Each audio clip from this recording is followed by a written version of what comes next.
그 15%씩 매년 성장하게 되면 5년에 2배가 됩니다. 이런 게 없잖아요. 있어요.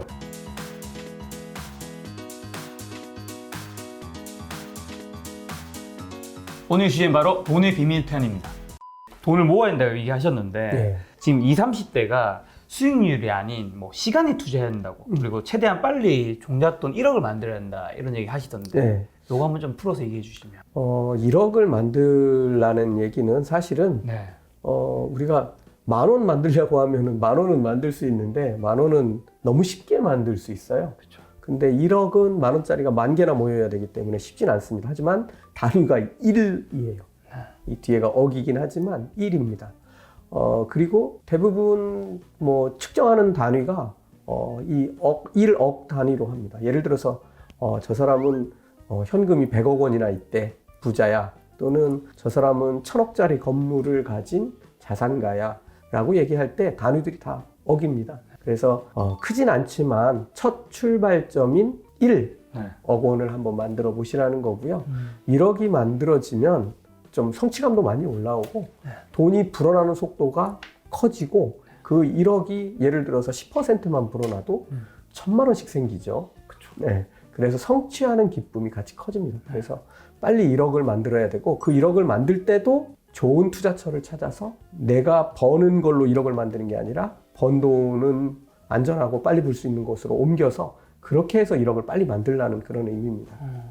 한 가지 더 말씀드리면 네. 이 1억 원으로 할 수 있는 게 그렇게 크지 않다고 생각하실 수도 있어요. 그러니까요. 뭐 아파트도 못 사잖아요. 예, 그런데 예를 들어서 5년에 2배씩 불어난다고 하면 청년들 같은 경우에 만약에 30살이라고 한번 생각을 해볼게요. 은퇴까지 최소한 60세에 그만둔다고 하더라도 30년 세월이 남지 않았습니까? 그렇죠. 보통 이게 5년에 2배씩 불어난다고 보면 1억을 만들어 놓으면 네. 5년 후에는 2억, 2억이죠. 10년 후에는 4억. 4억이죠. 자, 돈을 버는 모양새가 느껴지시죠? 네. 15년 후에는 8억, 8억, 네. 20년 후에는 16억, 16억. 네. 25년 후에는 32억, 네. 30년 후에는 64억이 됩니다. 엄청나죠? 이런 게 없잖아요. 있어요. 그래서 그거를 네. 옛날에는 없었습니다. 옛날에는 이렇게 성장할 수 있는 곳에 투자할 방법이 없었는데 네. 약 30년 가까이 전에 이제 금융공학이 발전하기 시작하면서 싹트기 시작하면서 네. 이런 것들이 만들어졌습니다. 그게 뭔가요? 지금 본격적으로 그것부터 들어가야 될 것 같아요. 네. 우리가 상장지수 펀드라고 부르는 ETF라는 게 있는데요. 이거는 뭐냐면 만약에 어떤 지수가 계속 올라가는 지수가 있다고 한번 생각해 보세요. 그런데 이 지수를 따라서 똑같이 움직이는 금융상품을 한번 만들었다고 생각해 보세요. 어떠세요? 거기 투자해야죠. 해야죠. 그런 게 이미 1993년도에 만들어져서 나왔습니다. 그때 만들어진 이 상장지수 펀드 이름이 뭐냐면 SPY라는 미국의 S&P 500을 추종하는 ETF예요. 지금도 뭐 거의 제일 큰 ETF입니다. 여기에는 뭐 미국의 연기금도 들어가 있고 뭐 전 세계의 돈이 다 쏠려서 들어가고 있는 어마어마한 규모의 ETF인데요. 실질적으로 SPY의 하루 거래량을 보면 우리나라 전체 주식시장이 거래되는 양보다 훨씬 클 때가 많습니다. 한 ETF가. 근데 그런 ETF 같은 경우는 연평균 성장률이 한 5년, 최근 5년 성장률 한번 따져보면 한 14.9% 됩니다. 14.9%요? 네, 15%예요. 그 15%씩 매년 성장하게 되면 5년에 2배가 됩니다. 이 15% 성장한 것이 다시 내년에는 그 15%도 15% 추가 성장하고 그 누적된 것들이 다시 그 다음에 또 15% 추가 성장하고 이렇게 되면 5년이면 딱 2배가 됩니다. 여러분들, 그래서 제가 젊으신 분들이 시간에 투자해야 된다는 게 이런 의미입니다. 아까 제가 1억이 30년 후에 64억이 된다고 말씀드렸는데 물론 여기에 여러 가지 비용도 내야 되고 세금도 내야 되고 하는 문제들은 있습니다. 하지만 이렇게 내가 젊어서 조금 고생하더라도 빨리 1억을 만들어 놓으면 얘는 이제 눈덩이처럼 불기 시작합니다. 그런 사이클로 들어가게 되고요. 그런 사이클에서 계속 성장하는 걸 보면서 나는 내가 열심히 일해서 번 돈은 좀 많이 써도 되겠죠, 뭐. 그때 되면. 그러니까 순서를 조금 바꿔놓고 살라는 얘기입니다. 아니 근데 이게 매년 15%씩 되는 건데 앞으로도 그런다는 보장은 뭐 사실 없잖아요. 여러 가지 금융 상품 또는 투자처라고 할 수 네. 있는 것들을 좀 자세히 들여다봐야 되는데요. 만약에 내가 그냥 현금을 현금으로 가지고 있으면 무슨 일이 벌어지죠? 가치가 떨어지겠죠. 예.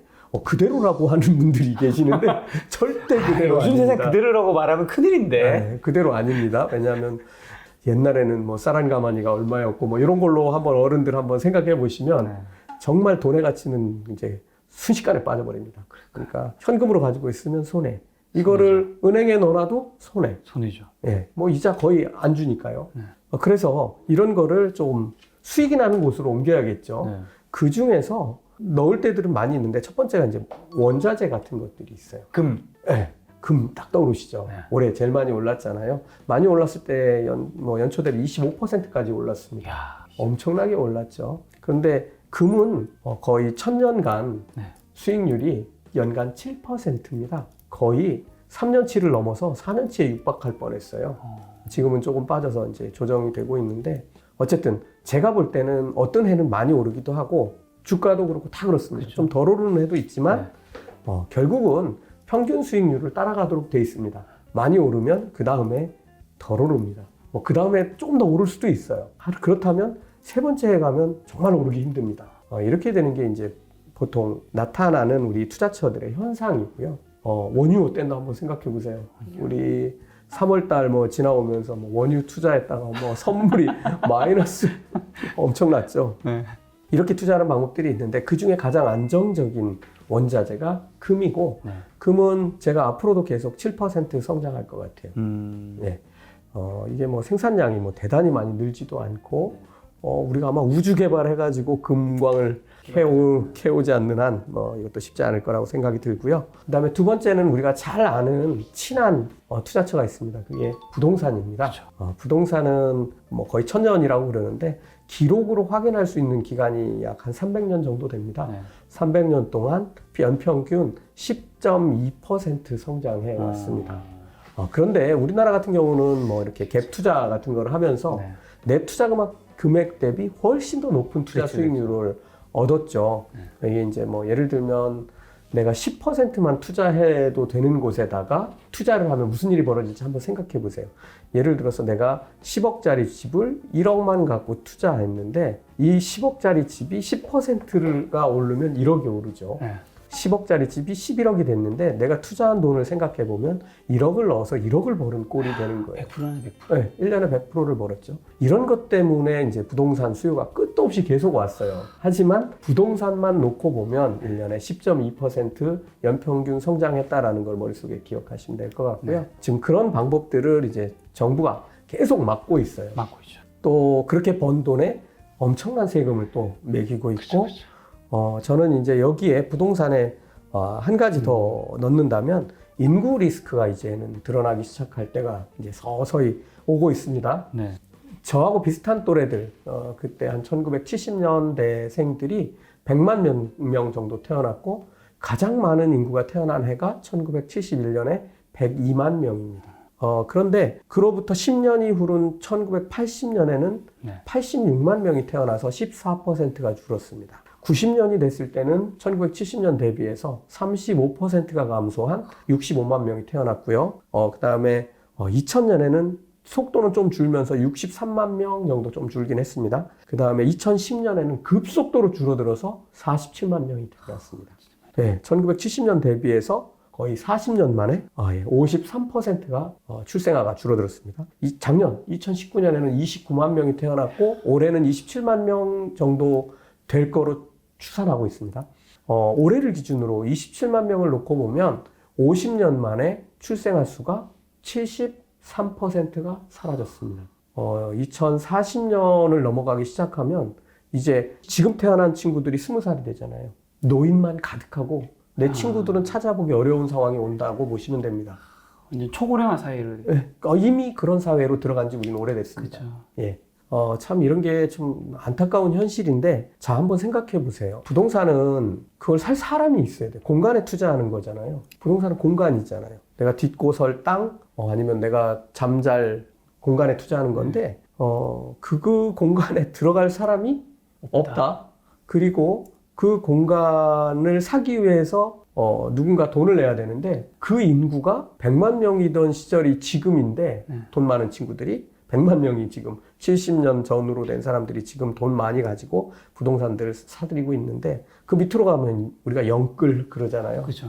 그런데 지금 태어나는 친구들이 자라서 이제 청년이 돼서 막 돌아다녀야 되는데 집안에 못 움직이게 된 노인들만 있고 공간이 많이 필요치 않은 사람들만 있고 공간도 이런 부동산이 아니고 나는 산이 좋아 이런 분들만 있고 실제로 여기서 나 햄버거 가게 할래, 식당 할래, 뭐 나 학용품점 할래 하는 사람들이 네. 없다면 네. 공간 가격이 어떻게 될까 한번 떨어지겠죠. 생각해 보시면 될 것 같습니다. 어쨌든 앞으로 10년간은 부동산은 큰 문제는 생기진 않을 거예요. 특히 대도시는 인구가 일단 집중된다는 문제가 있습니다. 하지만 우리 부동산 뭐 관계자분들 잘 아시겠지만 시골 가면 빈집들 엄청나게 많습니다. 어쨌든 그런 거 한번 보셔서 부동산 투자하시는 분들은 좀 네. 여러 가지 여건들 같이 감안해 보시고요. 마지막 투자 방법은 다시 원점으로 돌아오나요? 네, 아니 회사에 투자하는 방법입니다. 회사에 투자해야 되는데 회사에 투자하는 방법은 두 가지가 있습니다. 하나는 주식이고 하나는 채권인데 채권 어렵죠. 일반인들. 네. 그리고 뭐 수익률이나 이런 걸로 따져볼 때 주식하고는 좀 다른 측면들이 있어서 제가 드릴 말씀은 이 주식인데 주식은 뭐냐면 두 가지 방법으로 돈을 버는 겁니다. 네. 주식은 적든 크든 어떤 회사의 소유 지분을 조금 갖는 거예요. 네. 그걸 이제 주권으로 우리가 사게 되죠. 그렇죠. 물론 실물 주권 못 보신 분들도 있겠지만 어쨌든 그거를 전자거래를 하면서 그 회사를 조금 사는데 그걸 사면 그 회사가 잘 돼서 돈을 벌면 그 회사를 소유한 분들에게 회사가 번 돈을 일정 부분 나눠줍니다. 이걸 우리가 배당이라고 하고요.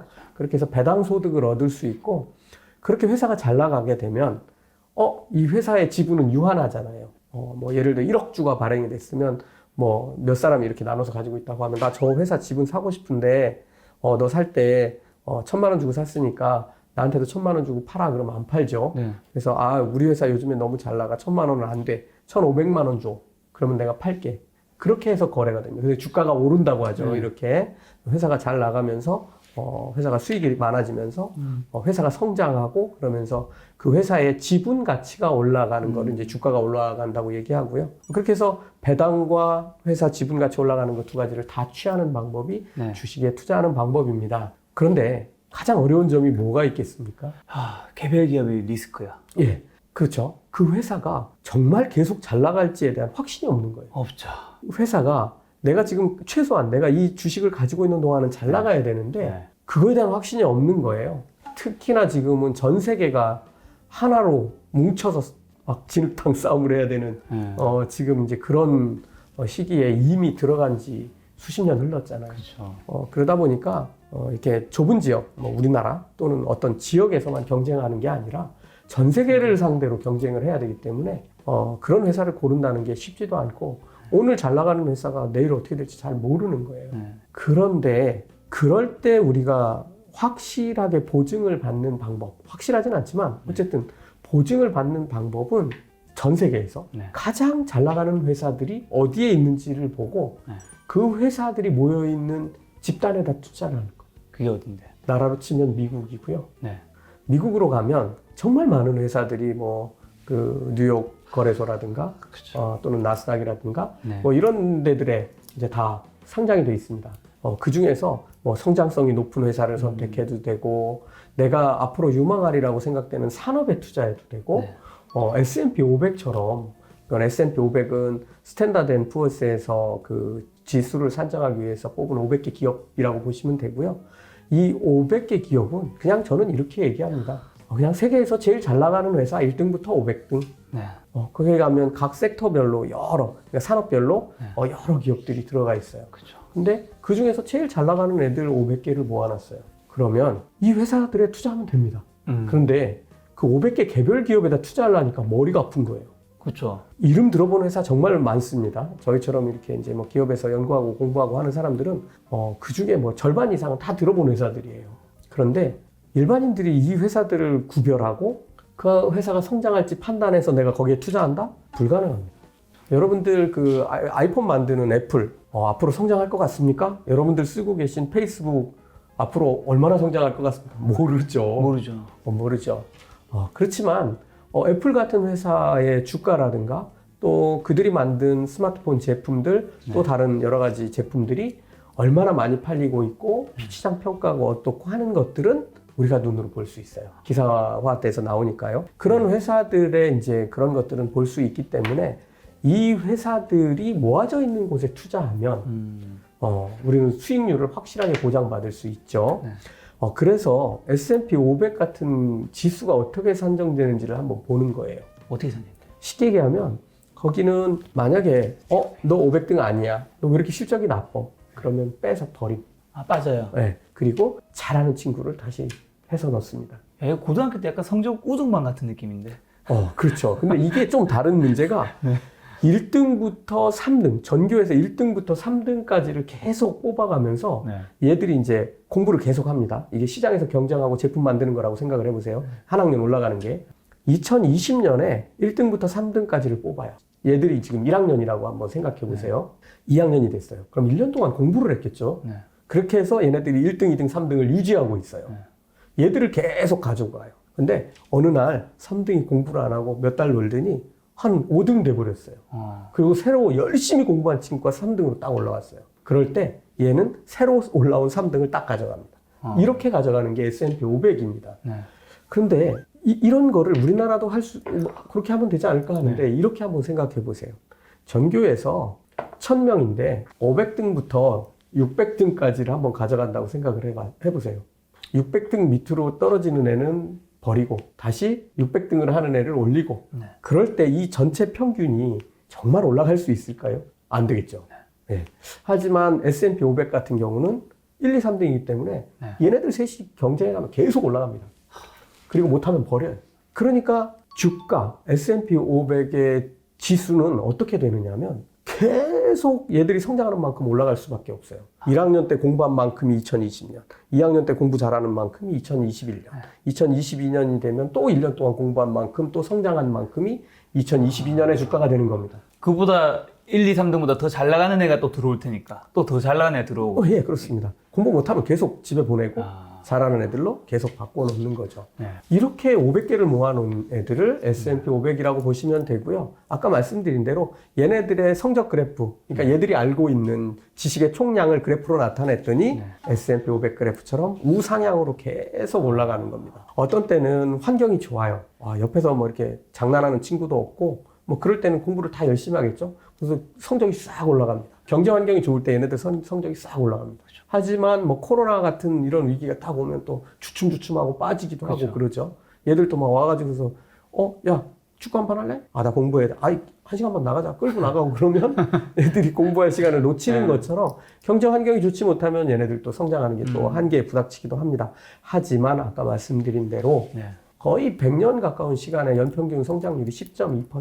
10.2%. 아까 10.2% 어디서 들어보지 않으셨어요? 부동산에 비슷하네요? 똑같죠. 똑같네요. 근데 사실은 저도 참 이게 아이러니인데, 이게 아마 경제가 뭐 거의 상위 1%가 성장하는, 뭐 보통 보면 10%, 상위 10%는 10% 성장한다고 그렇게 얘기를 합니다. 1%는 12%, 그 다음에 0.1%는 15% 성장한다고 합니다. 이 0.1%에 속하는 회사들은 대단히 혁신적인 기업들이어야 돼요. 그냥 하던 거 잘하는 걸로는 안 되죠. 그래서 15% 성장하는 회사들로만 만들어서 뭐 그렇게 덩어리를 만든 그런 ETF도 있습니다. 그 대표적인 게 이제 나스닥의 그 상위 100종목을 추종하도록 만들어 놓은 QQQ라는 인베스코사에서 만든 ETF가 있습니다. QQQ. 나스닥은 QQQ고 그다음에 S&P 500은 SPY. 네, 그렇습니다. 그렇죠. 네. 여기 S&P 500에도 나스닥 종목들이 또 꽤 많이 다 들어가 있죠. 그렇게 해서 어쨌든 얘네들의 성장률에 한번 주목해 보고 S&P 500은 배당도 한 1.8% 정도 됩니다. 그러면 전체적으로 10.2% 더하기 1.8% 하면 평균으로 봐도 12%는 너끈히 성장하고 최근 5년 동안 성장률은 14.9%였습니다. 엄청나죠. 14.9%. 네. 자꾸 시간이 흘러서 제가 이 숫자를 받은 지가 조금 뽑아본 지가 좀 됐는데 지금은 조금 또 달라졌을 겁니다. 아마 제가 생각할 때는 더 높아지지 않았을까 생각됩니다. 최근에 주가가 많이 올랐기 때문에 그렇게 생각하고 그 다음에 이 QQQ처럼 나스닥 100 추종하는 회사들은 점점 전 세계가 혁신으로 똘똘 뭉쳐가기 때문에 네. 더 많이 성장합니다. 훨씬 더 크게 성장한다는 거를 기억하시고 이런 ETF에 투자하면 아까 얘기한 대로 내가 개별 종목에 300등 하는 회사쯤 사가지고 여기다 투자했는데 얘가 갑자기 500등 밑으로 쑥 빠졌어요. 그러면 나는 그만큼 주가 손실을 봐야 되잖아요. 그렇죠. 그런데 이런 상장지수 펀드에다 넣으면 얘가 300등 하다가 308등이 됐어요. 그러면 그 차이만큼 주식을 팔아버려요. 리스크도 같이 줄이는 겁니다. 그리고 또 해서 400등이 됐어요. 그러면 또 줄여요. 500등이 됐어요. 그러면 거의 안 남아요. 그러다가 500등 바깥으로 나가기 시작하면 완전히 0을 만들어요. 그 순위에 따라 비중도 줄이는 거군요. 예, 아까 공부 못하는 애 떨어뜨리는 것처럼 네. 그만큼 주식을 다 팔아치웁니다. 실제로 부사장님이 정리하신 이제 S&P 500 지수 이제 그 상승률 보면 2010년 1월 2일에 1115포인트였는데 네. 2020년 1월 2일에 3257포인트였고 네. S&P 지수 50년간 연평균 성장률이 이제 9.7%, 네, 그렇습니다. 25년간은 9.3%, 예. 10년간은 11.7%, 최근 5년간은 14.9%. 예, 그렇습니다. 그리고 다우 존스 지수 같은 경우는 2010년 1월 2일 날 1462포인트인데 2020년 1월 2일 날 26,094포인트. 네. 이렇게 엄청난 성장을 한 건데 네. 엄청난 성장을 할 수 있는 이유는 뭔가요? 이 회사들이 그렇게 성장했기 때문이죠. 아까도 말씀드렸지만 얘네들은 아까 학교에서 1, 2, 3등 하는 애들이라고 그랬는데 그렇게 돼 있습니다. 지금 다우존스 지수 산정하는 30개 종목들 여기에는 뭐 나스닥에 상장된 회사들도 포함되어 있는데 이런 회사들이 그렇게 성장을 하는 거예요. 애플 계속 그렇게 성장하고 있죠. 마이크로소프트 그렇게 성장하고 있죠. 그렇기 때문에 전체적으로 지수도 계속 올라갈 수밖에 없죠. 그 상위 기업들이 막 이제 아까 말씀하신 연평균 성장률 뭐 10% 있잖아요. 그런 식으로 계속 성장하기 때문에. 예, 그렇습니다. 그러니까 정말 대단하죠. 이렇게 하고 있는데 과연 우리는 그런가라는 걸 보면 사실 뭐 상위에 있는 몇 개 회사 빼고는 그렇지 못해요. 그래서 아까 제가 뭐 500등부터 뭐 600등 하는 친구들로 묶어가지고 이들이 성장할 때는 어떤 일이 벌어질까 아까 한번 우리 얘기해봤잖아요. 그런 것처럼 우리가 지금 그런 환경에 들어가 있어요. 그러니 거기서 만든 ETF가 잘 나갈 수가 없죠. 물론 지수를 따라가도록 해놨으면 지금 같은 경우는 뭐 거의 뭐 최고치에 와 있으니까 뭐 2300, 2400 하고 있을 때는 옛날에 비하면 많이 와 있지만 제가 말씀드린 대로 뭐 100년 동안 10.2%의 연평균 성장률 불가능하죠. 그랬으면 지금 우리 주가가 얼마가 돼 있어야 될까요? 삼성 뚫었겠죠 예전에. 그럼 한마디로 지금 부사장님은 우리나라 ETF에 투자하는 거는 반대하는 입장. 안 됩니다. 대신 이제 이런 건 있어요. 저도 이제 뭐 국내 ETF에 잘 관심이 없어서 자세히는 모르지만 몇 가지 비교해 보면 미래에셋에서 만든 나스닥 100을 추종하는 그러니까 QQQ하고 똑같이 설계된 타이거 ETF가 있는데 여기 뭐 똑같죠. 배당도 보면은 뭐 똑같이 하고 있고 그 다음에 종목이 같으니까 수익률도 뭐 거의 똑같죠. 대신 국내에 투자하는 방법하고 해외에 직접 투자하는 방법 뭐가 다를까요? 라고 묻는 분들이 있는데 이건 국내 거는 국내 거니까 어쨌든 미국에 있는 주식을 거래하는 거지만 이 ETF 자체는 국내에 설정된 거니까요. 이게 뭐 미국 자산운용사에서 운영하고 뭐 하긴 하지만 어쨌든 국내에서 이걸 거래할 때 적용되는 법하고 미국에 직접 투자해서 거래될 때 적용되는 법이 조금 다릅니다. 둘 다 나스닥 100 지수를 추종하도록 되어 있는데 여기 아까 주가가 오르면 주가가 오르는 것과 그 다음에 배당소득이 있다고 말씀드렸잖아요. 똑같이 배당소득에 대해서는 뭐 15.4% 세금을 매길 거예요. 그 다음에 매매 차익이 발생해요. 이익이 났을 때. 이익이 났을 때 차이라고 하면 미국에 직접 투자하면 양도소득세 20%와 지방세 2% 그러니까 20%에 10%죠. 22%를 물도록 되어 있는데 합쳐서 대신 이제 우리나라에서는 그냥 매매 차익에 대해서 15.4%를 물리니까 우리나라 게 더 좋을 수 있다고 단순하게 생각할 수도 있는데 미국의 ETF에 투자하면 미국 주식으로 분류되고 하면서 이게 250만 원까지 기본 공제가 있어요. 맞아요. 250만 원 번 것까지는 세금 안 매길래? 라는 게 있어요. 그래서 이거를 한번 잘 따져볼 필요가 있는데 실제로 보면은 250만 원 기본 공제가 있어서 약 한 830만 원 정도까지 수익이 날 때는 제가 볼 때는 타이거가 QQQ가 불리하고 네. QQQ가 유리할 것 같아요. 기본공제가 있으니까. 하지만 830만 원 이상 이제 대략 그 정도를 넘어가기 시작하면 우리나라 세금이 이제 영향력을 발휘하기 시작해서 15.4%와 22% 차이가 생기잖아요. 네. 기본 공제 하더라도 이제 그걸 넘어서서 830만 원 넘어가면은 이제 QQQ가 불리해집니다. 하지만 또 우리나라는 2천만 원의 금융소득에 대해서는 또 네. 세금이 또 날라오죠. 금융종합과세가 있으니까. 또 2천만 원 이상 1년에 벌게 되면 네. 타이거가 불리해지는 뭐 그런 것 같아요. 그래서 요거 한번 보셔야 되고 네. 또 하나가 문제가 뭐냐면 제가 볼 때 항상 이제 이걸 잘 보시라고 제가 말씀드리는데 운용 보수가 있어요. 아, 그죠. 이걸 자산운용사에서 우리를 대신해서 이 펀드의 그런 여러 가지 비율들 조정해주고 하는 일들을 네. 그들이 하지 않습니까? 그렇죠, 그렇죠. 그러면 우리가 걔네들한테 수고비를 줘야 돼요. 근데 이제 미국의 지금 인베스코사의 QQQ 같은 경우는 0.2%의 운용 보수를 연간 내는데 네. 이 미래에셋 이 타이거 같은 경우는 형식적으로는 뭐 거의 0.5% 가까이 되는 것 같아요. 그런데 뭐 0.3% 차이가 뭐 별거 아니라고 생각할 수도 있는데 네. 큽니다. 이게 이제 계속 누적되면 내 원금에 까지는 거잖아요.